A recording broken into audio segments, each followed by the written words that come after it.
ഞങ്ങൾ പൊയ്ക്കൊണ്ടിരിക്കുന്നത് എവിടെയാണെന്ന് ലൊക്കേഷൻ കണ്ടു കഴിഞ്ഞാൽ കണ്ണൂരുകാർക്ക് മനസ്സിലാവും.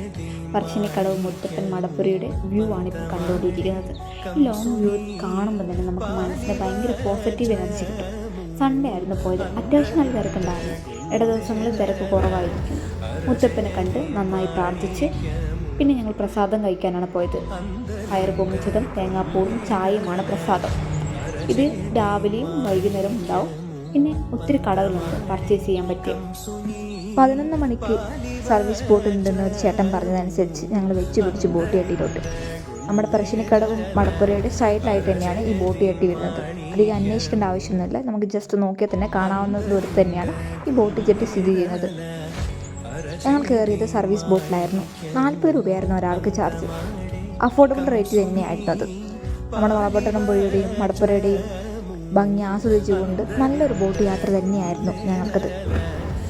ഇവിടുത്തെ പ്രത്യേകത നിങ്ങൾക്കറിയോ? മുത്തപ്പന് ജാതിയും മതമൊന്നുമില്ല. എല്ലാവരും ഒരേപോലെയാണ്. മുത്തപ്പൻ്റെ കണ്ണിൽ ഹിന്ദു വേറെ, മുസ്ലിം വേറെ, ക്രിസ്ത്യൻ വേറെ അങ്ങനെയൊന്നുമില്ല. എല്ലാവരും ഒരേപോലെ സ്വീകരിക്കും, 2 കൈ കൊണ്ടും. അതുകൊണ്ട് നിങ്ങൾ ധൈര്യമായിട്ട് കയറി വന്നോളൂ. പറശ്ശിനിക്കടവ് മുത്തപ്പൻ നിങ്ങളെ 2 കൈ കൊണ്ട് സ്വീകരിക്കുക മാത്രമല്ല, വയറ് നിറച്ച് ഭക്ഷണം കഴിച്ചിട്ടേ മുത്തപ്പൻ നിങ്ങളെ തിരിച്ചയക്കുള്ളൂ. അതുകൊണ്ട് ധൈര്യമായിട്ട് കയറി വരാം. ഫുഡിനെ പറ്റി നിങ്ങൾ ആലോചിച്ച് ടെൻഷൻ അടിക്കേണ്ട ഒരാവശ്യവുമില്ല. ഉച്ചയ്ക്കും രാത്രിയിലും നല്ല ഫുഡുണ്ട് അവിടെ. കണ്ടുകൊണ്ടിരിക്കുന്ന നിങ്ങൾ ഒരിക്കലെങ്കിലും പറശ്ശിനിക്കടവ് പോകാത്തവരാണെങ്കിൽ തീർച്ചയായും പോകേണ്ട ഒരു സ്ഥലം തന്നെയാണ്. കണ്ണൂരുകാർക്ക് സന്തോഷം വരുമ്പോൾ സങ്കടം വരുമ്പോൾ ഓടിച്ചെല്ലുന്ന സ്ഥലമായതുകൊണ്ട് നിങ്ങൾക്ക് ഈ വികാരം പറഞ്ഞാൽ മനസ്സിലാവും. പോകാത്തവർ തീർച്ചയായും പോകേണ്ട സ്ഥലം തന്നെയാണ്.